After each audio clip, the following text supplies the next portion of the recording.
반갑습니다. 주님의 이름으로 축복하고 환영합니다. 지난주에 우리가 이웃사람 청주를 이렇게 보내고 그때 조금 많이 오셨어요. 그리고 제가 그때 걱정하기를 또 다음 주에는 많이 빠지시면 또 썰렁하겠구나 이런 생각을 가지고 있는데 오늘 많은 분들이 함께 예배를 또 이렇게 드리게 되어서 감사하고 감사를 드립니다. 그럼에도 불구하고 오늘 나오지 못한 성도들이 있습니다. 그들도 오늘 이 시간 이 말씀은 듣지는 못하지만 어느 곳에 있든지 주의 은혜와 사랑을 통일하게 누리고 살아가기를 마음속으로 간절히 바라봅니다. 혹 오늘 이렇게 참석하신 분들 가운데에 사람으로 인하여 실망하고 또 스스로 자책하거나 또 비관하거나 아니면 특별히 어떤 어려운 일을 당해서 이렇게 오신 분이 있다면 예배를 통하여 그 모든 마음들이 온전하게 회복이 되고 참 평안을 누리시고 돌아가시기를 주님의 이름으로 간절히 축원합니다. 아멘. 콩 심은 데 콩이 나야 하고 팥 심은 데 팥이 나야 되잖아요. 콩을 심었는데 팥이 나요. 그럼 많이 당황하실 겁니다. 근데 우리 인생사가 이렇게 살아가다 보면 콩을 열심히 심어서 콩을 거둘 것을 기대를 했는데 나중에 거둘 때가 보니까 콩이 아니라요. 팥입니다. 그럼 팥이라도 뭐 그나마 괜찮아요. 어쨌든 기대한 대로 우리의 기대대로 어떤 열매가 맺혀지고 결과가 온다면 그것만큼 기쁠 수가 없을 텐데 그렇지 않다는 것이 문제죠. 그 사람을 잘 대해줬는데 그 사람은 내 맘 같지가 않아요. 그 사람으로부터 힘든 그런 경험을 겪게 되고 또 역시 물질도 역시 마찬가지입니다. 또 우리의 노력과 수고도 역시 마찬가지예요. 열심히 일하면 뭔가가 잘 돼야 되는 게 그렇습니다. 이 세상은 우리가 바라보는 대로 우리가 기대하는 대로 그렇게 흘러가지를 않아요. 그래서 어떻게 저 사람이 저렇게 잘 살아갈 수 있을까? 저 사람이 어떻게 저렇게 형통할 수 있을까? 저런 사람인데 저런 삶을 사는데 어떻게 저럴 수 있지라고 고개를 갸우뚱할 수 있는 그런 사람들이 우리 주변에는 세고 셌습니다. 오늘 이 시편 73편이 바로 이런 상황을 두고 이 기자가 시편을 쓴 이 시인이 그것에 대해서 하나님 앞에 진지하게 물음을 가지고 나아갔던 겁니다. 악인의 형통함이 여러분들 이해가 됩니까? 안 되잖아요. 선한 사람이라면 악인은 형통하면 안 돼요. 또 우리가 믿는 그 하나님이 계시다면 하나님께서 그 악한 사람들을 그냥 내버려둬서는 안 된다는 것이 우리 일반적인 우리들의 생각입니다. 오늘 이 시편 기자도 어떻게 해서 악인이 형통할 수 있습니까? 라는 질문을 가지고 하나님 앞에 나아갔던 것이지. 굉장히 괴로워했는데 그가 어디서 해결함을 받느냐? 주의 성소에 들어가서 나의 이런 생각들을 다 해결함을 받았습니다. 라고 고백을 합니다. 보니까 17절에 내게 심한 고통이 되었는데 이런 모든 생각들이 17절에 보니까 하나님의 성소에 들어갈 때에야 그들의 종말을 내가 깨달았나이다. 이러면서 뭔가가 위로를 얻었고 해결이 되었음을 이야기를 해주고 있습니다. 그러면서 스스로가 스스로에 대해서 어리석고 무지한 나는 짐승 같은 인생입니다. 이렇게 고백을 합니다. 그래서 그래 나를 하나님께서 붙들어 주시지 않는다면 나 또한 역시 악인에 불과하고 그런 삶을 살아갈 수밖에 없습니다. 이렇게 이야기를 합니다. 그래서 주님 나를 붙들어 주십시오라고 시인은 이야기를 하면서 오늘 읽었던 마지막 28절에 가면 주를 가까이 하는 것이 하나님을 가까이 하는 것이 내게 복입니다. 주의 오른손으로 나를 붙들어 주옵소서 이렇게 시인은 고백을 하고 있는 것입니다. 그렇습니다. 하나님이 가까이 하는 사람, 하나님이 붙드는 사람이 가장 평안을, 참 평안과 행복을 누리는 사람이다라는 것을 이 시인은 깨달았습니다. 오늘 예배에 나온 우리 모두도 그 어떤 심령의 상태로 나왔다 할지라도 오늘 하나님을 가까이 하는 것이 참 평안이요 참 행복인 것을 깊이 깨닫고 돌아가심으로 인생을 다시 한번 참 행복한 인생으로 또 복된 인생으로 변화되어서 살아가시기를 바랍니다. 네. 그래서 23절과 28절 말씀을 중심으로 오늘 지금 살펴볼 텐데 하나님이 붙드시는 인생, 하나님이 가까이 하는 인생이 참 복되다라고 이야기를 할 수 있는데 도대체 왜 복된가 하는 것입니다. 그러니까 도대체 하나님이 가까이 하는 사람들에게는 어떤 일들이 나타나느냐는 것이죠. 이것을 한번 살펴보려고 하고요. 또 도대체 그러면 어떤 사람이 하나님을 가까이 할 수 있는가를 한번 살펴볼 거예요. 그러면 답은 나왔잖아요. 하나님을 가까이 하는 사람에게 어떤 일들이 벌어지는지, 결과가 맺히는지, 그럼 도대체 누가 하나님을 가까이 할 수 있느냐 말이냐는 것이죠. 이것을 우리가 오늘 이 시간 깨닫고 돌아간다면 우리의 삶은 그렇게 불행하지도 또 스스로를 비관하거나 자책하거나 하지 않아도 복된 인생으로 살아갈 줄 믿습니다. 먼저 하나님이 가까이 하시면서 붙든 인생, 그 인생은 도대체 어떤 일들이 드러나는가 봤더니 성경에서는 이런 일들이 나타나요. 하나님이 붙으시니까 놀라운 결과들이 나타나는데 예를 들어서 이 마른 지팡이가 막대기가 싹이 나요. 그냥 던져 놓으면 부죽갱이로만 쓸 수밖에 없는 그런 마른 막대기가 하나님이 딱 붙으시니까 그곳에 싹이 나면서 민족과 백성을 이끄는 지도자의 지팡이가 되더라는 겁니다. 누구의 지팡이가 그랬어요? 바로 모세의 지팡이가 그랬습니다. 모세의 지팡이를 하나님이 딱 붙으시니까 이 모세를 통해서 이 지팡이를 가지고 그 백성을 인도하는 리더하는 지도자의 지팡이가 되더라는 것입니다. 근데 아무도 생각 못했어요. 그 지팡이에서 싹이 날 줄도 생각을 못했고 그 지팡이가 백성을 인도하는 지팡이가 될 줄도 아무도 몰랐어요. 기대도 안 했죠. 왜냐하면 생명이 끊어진 나무 막대기에 불과했거든요. 그런데 하나님이 그 막대기를 붙잡으시니까 그 막대기를 붙잡은 모세를 통해서 하나님은 민족을 이끄는 지도자의 지팡이로 삼아 주시더라는 것입니다. 그러니까 그 어떤 피조물도 하나님이 붙드시냐, 누가 붙드냐에 따라서 쓰임새가 달라지더라는 것입니다. 또 이 엘리야 시대에 사르밧 과부의 집에 떡과 기름통이 말랐습니다. 깊은 흉년이 들어서 떡과 기름통이 말랐다는 것은 오늘날 우리말로 하면 쌀독에 쌀이 다 떨어졌다는 것입니다.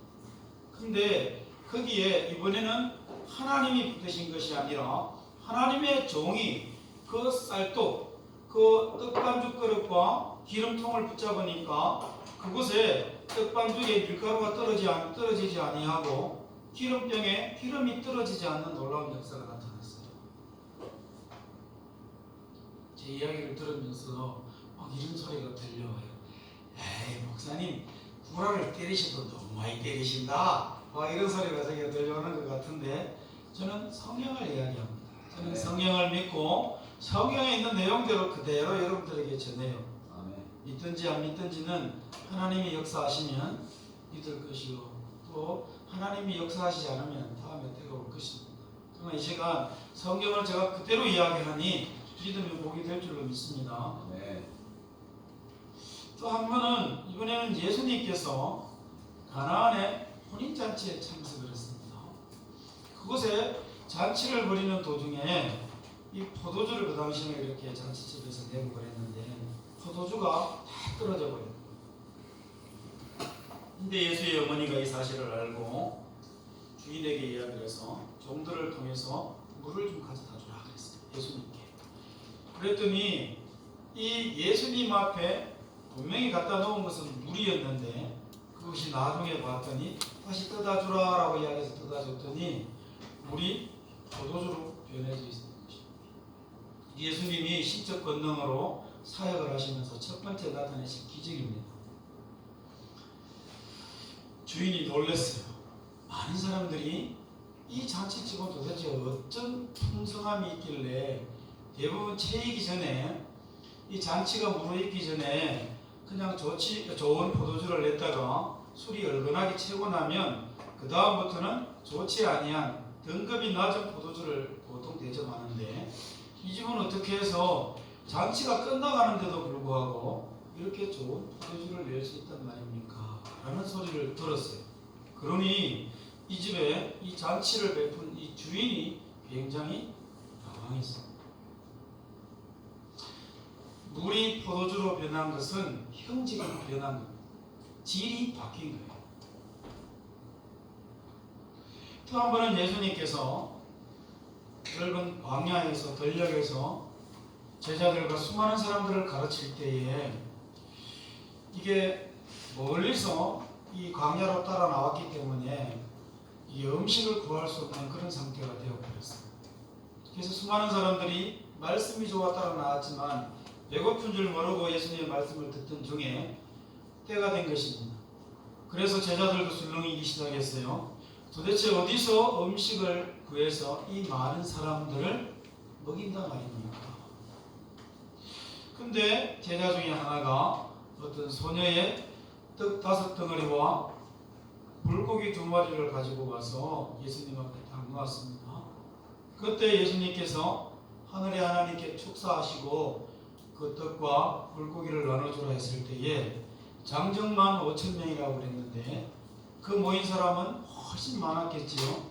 그 사람들이 다 배불리 먹고 12강주리가 남았다라고 성경 말씀은 얘기하고 있습니다. 뭘 알 수 있습니까?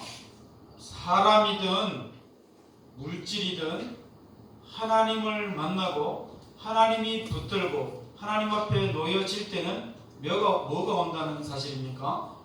변화가 오는데 그냥 변화가 아니라 놀라운 변화가 온다는 겁니다. 따라해봅니다. 놀라운 변화가 온다. 이게 우리가 생각하는 것하고 달라요. 우리는 그냥 콩 심었는데 콩이 나는 것 정도만 돼도 만족을 하는 인생이잖아요. 근데 하나님은 그러지 않아요. 콩을 심었는데 그 콩밭에서 우리 좋아하는 금덩어리를 발견할 수 있도록 예를 들면 하나님이 역사하십니다. 도대체 이런 일이 어떻게 있을 수 있습니까? 오늘 이 시간에 하나님을 예배하러 지금 다 나와서 예배를 하고 있잖아요. 우리 모두가 이렇게 예배를 하고 있는데 정말 변화되고 싶다. 뭐가요?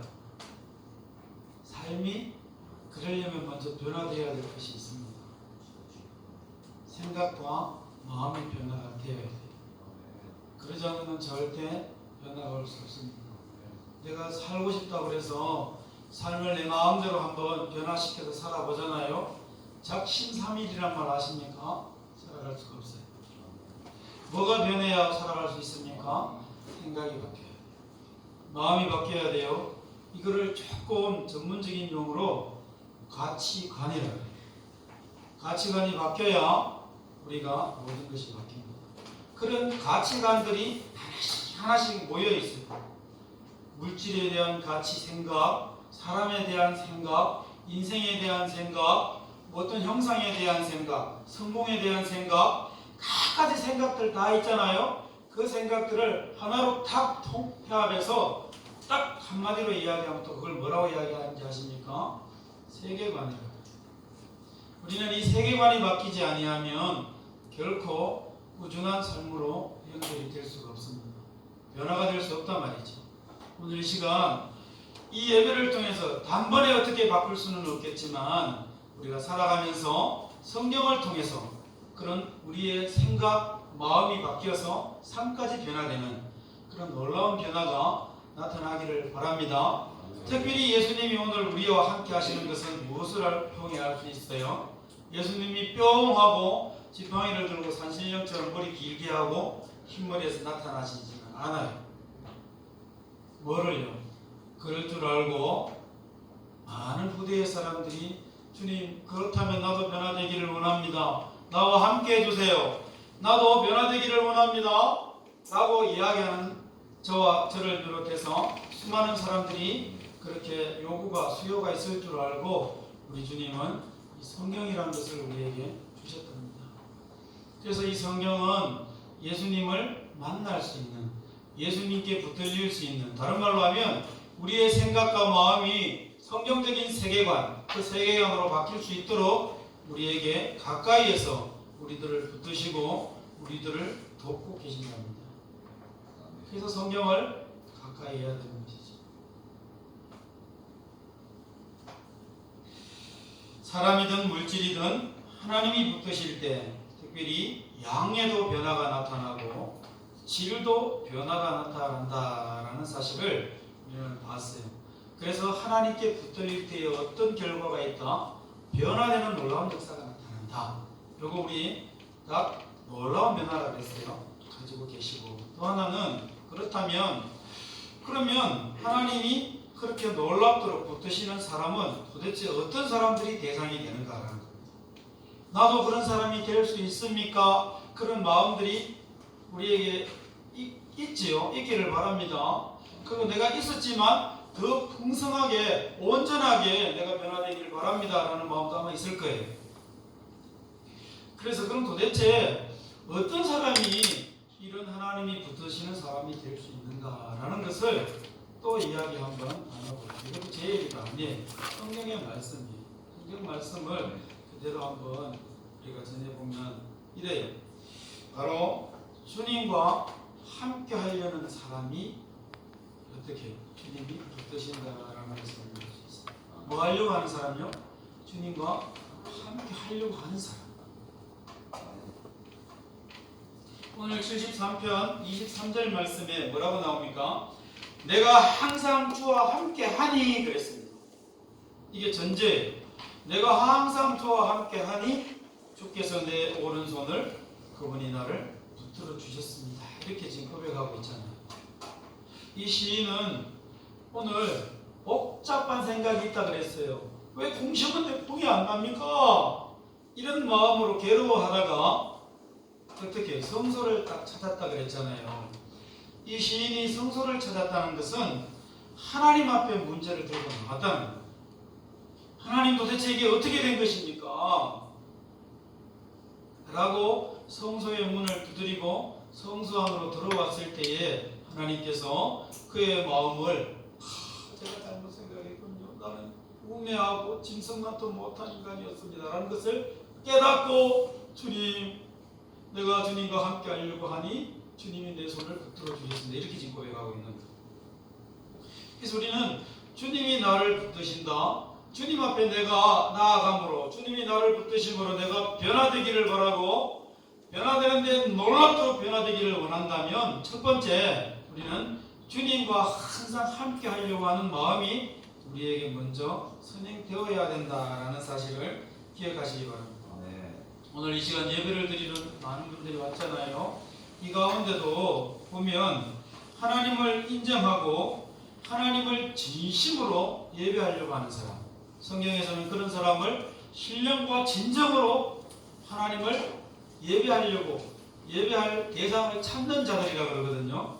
그런 사람이라면 오늘 이 예배를 통해서 하나님을 만나게 되실 줄로 믿습니다. 그런 사람의 마음을 하나님께서 어떻게 하신다고요? 받으시고 함께 해주셔요. 그런 사람의 마음을 하나님이 붙들어 주신단 말이죠. 시편 63편 8절 말씀에도 이와 비슷한 말씀이 있는데 나의 영혼이 주를 가까이 따르니 그랬습니다. 내 영혼이 주를 가까이 따르니 주의 오른손이 나를 붙드시거니와 이런 말씀이 나오거든요. 이 시인도 다른 시인인데 뭐를 알았습니까? 내가 나의 영혼이 내 생각이 내 마음이 주를 따르려고 하니까 주의 오른손이 나를 붙잡았습니다. 이렇게 고백하고 있는 겁니다. 내 영혼이 주를 따르려고 한다. 오늘날 같으면 어떻게 하면 된다 그랬어요? 하나님이 뿅 하고 나타나지 않는다 그랬습니다. 말씀을 통해서 우리에게 끊임없이 지금도 깨닫게 하시고 지금 이 순간에도 나의 생각은 콩깍대가 있을지 몰라도 우리 주님은 계속해서 끊임없이 말씀하십니다. 근데 이 말씀에 귀를 기울이고 이 말씀이 도대체 나를 향한 말씀인가? 누구의 말씀인가라고 집중하는 사람에게 오늘 이 말씀이 말씀대로 성경 말씀대로 주님이 보여지시는 줄 믿습니다. 하나님은 말씀을 통해 우리를 찾아오십니다. 오셔서 우리를 붙들어 주세요. 그 붙든다는 말씀은 도대체 뭡니까? 이 말씀이 나를 어떻게 붙들어요? 여기 있는 이 줄로 나를 꽁꽁 맨단 말입니까? 그거 아닙니다. 말씀에 사로잡히도록 하고 그 말씀이 나를 지배하도록 이끌어가도록 한다는 것이죠. 이걸 또 전문 우리 교회 용어로 성령 충만이라고 합니다. 여러분, 내 영혼이 정말 변화되기를 원한다면, 그래서 아까 영혼이 변화되고 생각이 변화되면 세계관이 변화되고 그로 말미암아 삶이 변화된다 그랬잖아요. 그렇게 정말 변화된 삶을 살기를 원한다면 우리가 오늘 이 시간에 하나님 정말로 주님을 따르려고, 주님을 가까이 하려고, 주님을 함께 하려는 그런 마음이 내게, 그 사모함이라고 합니다. 그런 마음들이 내게 충만하게 그게 넘치도록, 그 마음이 막 나를 사로잡도록 하나님 나를 도와주십시오라는 마음을 우리가 가질 때에 반드시 그 생각은 하나님이 받으시고 역사하실 줄로 믿습니다. 반드시 역사하십니다.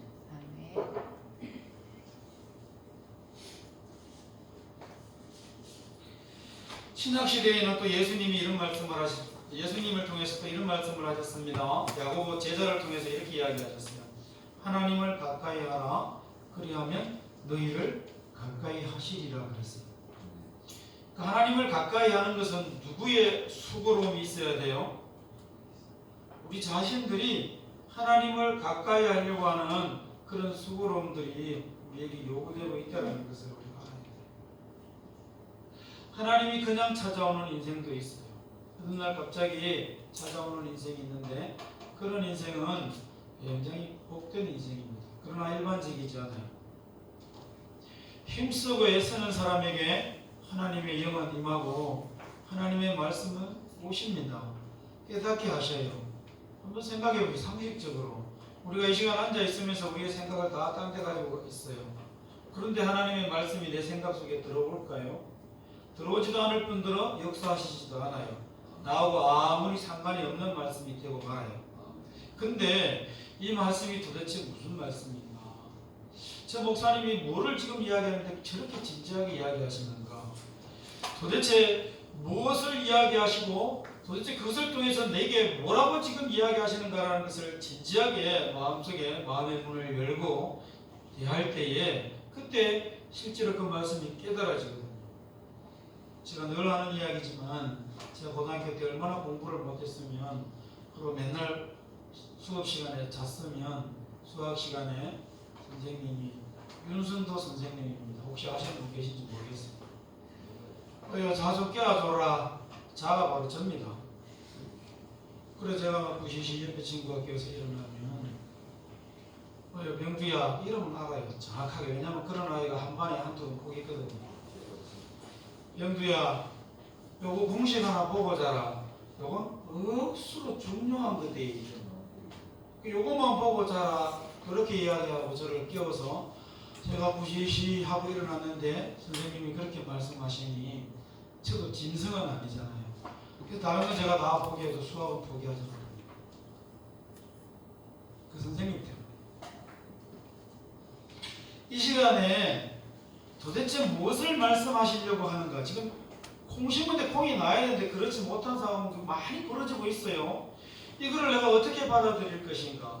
그러면서 스스로에 대해서도 나는 어릴 때 열심히 부모말 잘 듣고 열심히 살았는데 내 인생이 왜 이렇게 되었는가? 혹시 한탄하고 비관하시는 분들 계시면 이제는 지금이라도 늦지 않았으니까 뭐 하라고요? 변화되라고요. 그리고 나도 앞으로 정말 멋있는 삶을 살고 싶어, 정말 제대로 된 인생을 살고 싶어 하는 마음을 가지고 있는 사람이 있다면 이 시간 이 말씀에 집중하시라고요. 그래서 생각과 영이 내 마음이 변화되면 삶으로 나타나요. 그 그러면 변화돼요. 맨날 누워 자던 인생이 어떻게 이 단에서 지금 설거를 하고 있을까요?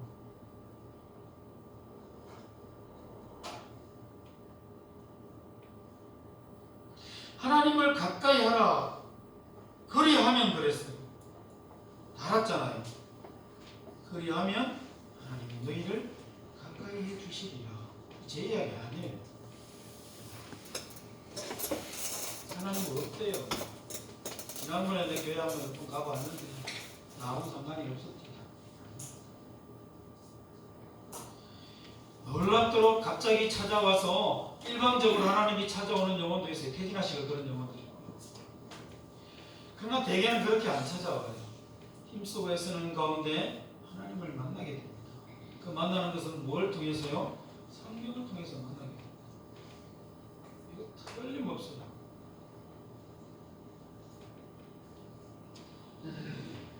하나님을 가까이 하려는 자를 하나님이 가까이 하신다는 사실을, 외면하지 않으신다는 사실을 우리는 이 시간에 꼭 기억을 하고 하나님을 가까이 하시려고, 하나님과 함께 하시려고 하는 그런 마음을 모두 가지시기를 바랍니다. 그럴 때에 하나님이 함께 하려는 사람을 하나님이 함께 하시는데, 이사야서 41장 10절 말씀에는 하나님을 가까이 하는 사람들을 오른손으로 붙드는데 이렇게 말씀하십니다. 두려워하지 말라, 내가 너와 함께 함이니라.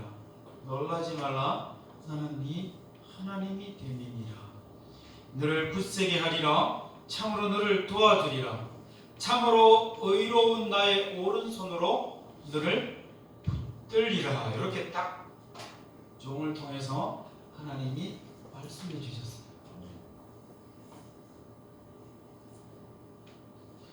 그렇게 하나님이 붙드는 인생은 어떻게 될까요? 하나님이 함께하는 사람은, 하나님이 붙들림 받은 인생은 담대합니다. 두렵지 않습니다. 세상아 와라. 그 어떤 어려움도 와라. 동남풍아 서북풍아 그 어떤 것도 불어라. 나는 예수 향기 날리리. 이렇게 변하는. 예전에는 문제만 보고 상황만 봤던 그런 시선이, 그 생각과 마음이 변화가 되어서 이건 아무것도 아니에요. 그런 놀라운 일들이 나타난다는 것이죠. 굳세게 하신다고 약속도 하셨습니다. 또 온전하게 내가 도와줄게 라고 하나님이 말씀하셨습니다. 하나님이 약속하신 거 하나님이 반드시 지키십니다. 안 지키시면 하나님이 아니시지. 그래서 하나님을 가까이 하려고 하는 자, 함께 하려고 하는 자를 하나님이 뭐 하신다고요? 하나님이 붙드신다. 두 번째, 하나님이 그 다음 단계입니다. 어떤 마음이 하나님이 함께 하시고 붙드시는가? 주님의 마음에 합한 사람입니다. 오늘 찬양에 주님 마음 내게 주소서, 아버지 주님의 뜻이 이루어지도록 주님 마음 내게 주소서.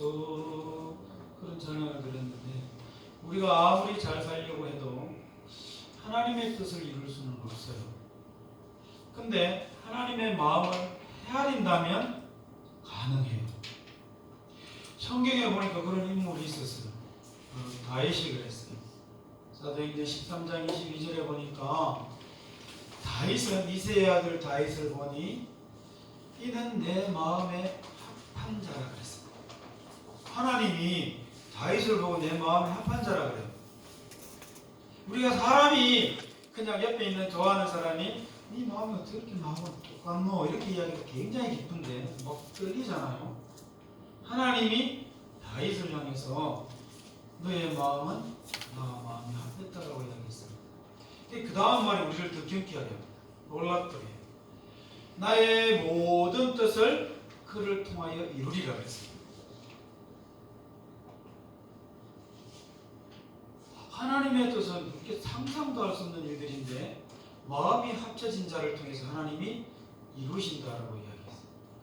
하나님이 붙드시는 자가 어떤 사람이냐? 하나님과 마음이 합한 자. 다른 말로 하면 하나님의 마음을 헤아리는 자, 하나님의 마음이 도대체 어떻다 하는 것을 아는 자.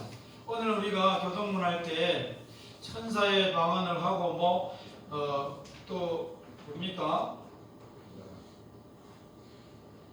예언하는 능력이 있고 또 기타 여러 가지 우리에게 그런 능력이 왔다 할지라도 사랑이 없으면 울리는 꽹과리와도 같고 아무 소용이 없다라고 이야기했는데, 하나님의 마음은 어떤 상황이나 어떤 경우에도 사랑하는 마음이에요.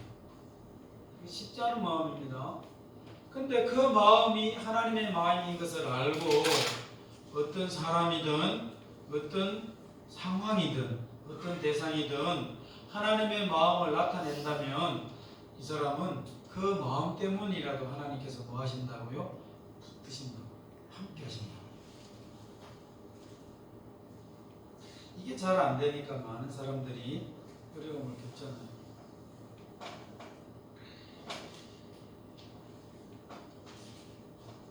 하나님은 중심을 보시는 분이시기 때문에 우리가 척하는지 아니면 진심으로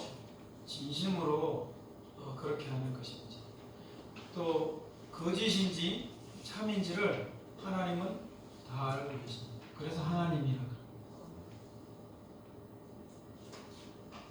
예배를 드려도 그냥 드리는지 습관적으로, 아니면 아까 말씀드렸듯이 진심으로 신령과 진정으로 하나님을 예배하는지 하나님은 다 아십니다. 그래서 예배하는 자들을 찾으시고 받을 자는 받아요. 그 마음을 받을 자는 받으신다니까. 나 하나님의 마음 주세요. 우리가 진심으로 찬양하고 또 눈물을 흘리면서 고백하지만 실제로 아마 느끼셨을 겁니다. 스스로가 스스로를 생각해 보면 주님의 마음이 내게 오긴 왔는지 막 그렇게 스스로 생각할 때가 많을 거예요. 그런 상태조차도 우리 하나님은 어떻게 하신다고요? 다 아신다고요.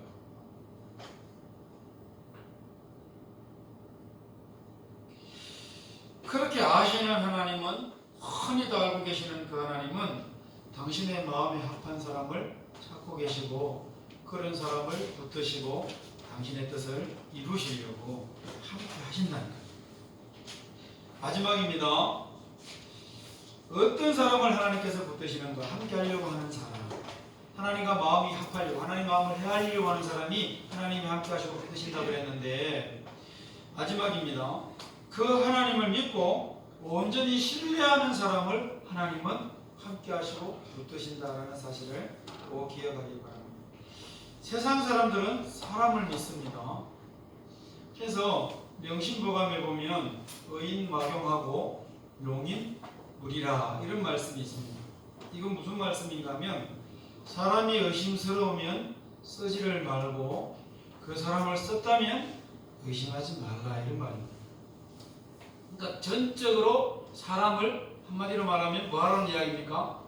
믿으라는 이야기거든요. 사람을 믿으라는 이야기인데, 세상 학문은 또 세상의 이 룰은, 우리가 살아가고 있는 이 룰이 지배를 하고 있어요. 그래서 사람 중심에 사람을 믿어야 돼요. 그래서 사람을 믿지 못하면 쓸 수도 없고, 썼다면 사람을 믿으라 하는 것이 이 세상에서 가르치는 가치관이에요. 근데 우리 하나님은 뭐라고 말씀하십니까? 사람을 믿기 때문에, 그 사람을 믿기 때문에 그 사람에게 일을 맡기잖아요. 세상하고는 다르다는 거예요. 이거 굉장히 중요합니다. 그 사람이 어떤 사람을 기용을 했는데, 등용을 했는데, 이 사람이 일을 굉장히 잘할 것이라는 상황을 알고 하나님이 그 사람에게 일을 맡기시지 않는다. 저는 여기 얼마나 큰 위로가 되고 은혜를 받았는지 몰라요. 만약에 그랬다면 저는 이 단에 설 수 없어요. 왜냐하면 하나님이 만약 세상에서처럼 그렇게 그 사람의 능력이나 그 사람의 믿음을 보고, 그 사람을 믿는 마음을 보고 그렇게 저를 등용을 했다면 저 같은 사람은 이렇게 설 수가 없다고요. 근데 우리 하나님은 그러지 않아요. 그 사람의 능력이나 그 사람을 믿는 것이 아니라 하나님이 보시는 것은 딱 하나입니다. 무엇이냐? 네가 나를 믿느냐는 것입니다. 하나님은 사람을 뽑아 쓰실 때에 하나님의 일들을 맡기실 때에 봤더니 네가 나를 믿느냐라는 그 믿음을 보시고 사람을 등용하고 뽑아서 쓰더라는 겁니다. 제의가 굉장히 중요하다.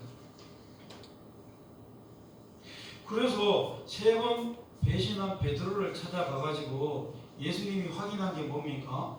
그동안 3년 동안 봐왔던 베드로는 배신하고 그랬거든요. 세 번씩이나. 그것도 여종 앞에서.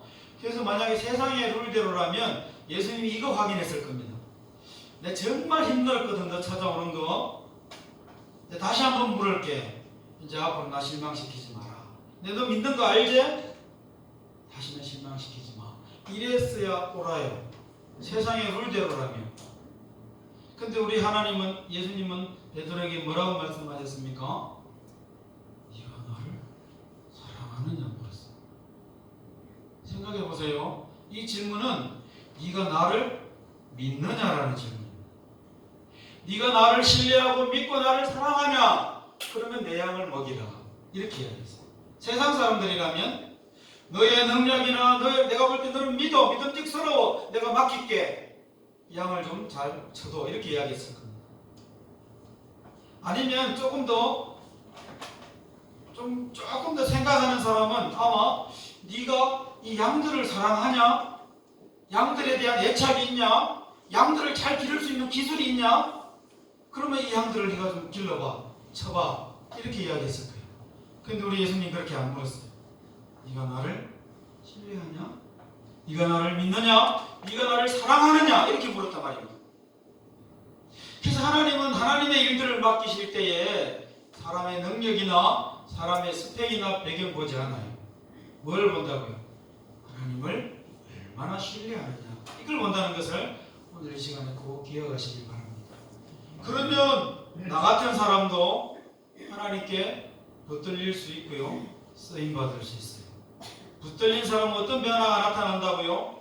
양이든 질이든 물건이든 사람이든 놀라운 변화가 나타난다라고 서두에 말씀드렸는데 그런 붙들린 사람들이 다 되시기를 바랍니다. 그래서 실제로 사람이 상상할 수 없어요. 다른 사람들이 봤을 때 나도 나 자신이 놀라워요. 내가 여기 서 있다는 게. 내 친구들은 다 놀랍니다. 자빠집니다. 저를 만날 수가 없어요. 하나님이 다 놀랍더라기도 하시는 점이 있습니다. 이 결과는 우리의 기대 이상이고 우리가 생각하는 것 이상입니다. 마음이 많이 무겁습니까? 괴롭습니까? 사람에 의해서 많이 심령이 상처를 받았습니까? 사람 믿지 마시기 바랍니다. 콩 심은데 콩 안 납니까? 너무 억울해하지 마시기 바랍니다. 오늘 이 시간 이후로 이 예배에 나오신 우리 모두는 우리의 마음과 생각이 바뀌면 삶이 바뀌고 내 인생에 내가 기대할 수 없었던 놀라운 변화가 나타날 것인데 그것은 하나님께 붙들림 받는 것이구나. 그러면 하나님께 누가 붙들림 받느냐? 하나님을 가까이 하려고 하는 자, 하나님의 마음을 헤아리고 이해하는 자, 그리고 봤더니 하나님을 전적으로 신뢰하는 자가 하나님이 붙드시더라라는 사실을 기억하고 오늘 이 시간 이후로부터는 하나님께 붙들림 받아서 여러분들도 여러분 주위의 모든 사람들도 상상할 수 없고 도무지 생각할 수 없고 기대할 수 없는 놀라운 변화된 삶을 살아내시기를 하나님 앞에 영광 돌리시기를 주님의 이름으로 간절히 축원합니다. 아멘. 기도합니다.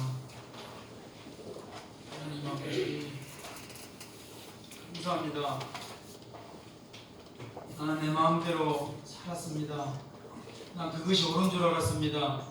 세상에서 그렇게 말하니까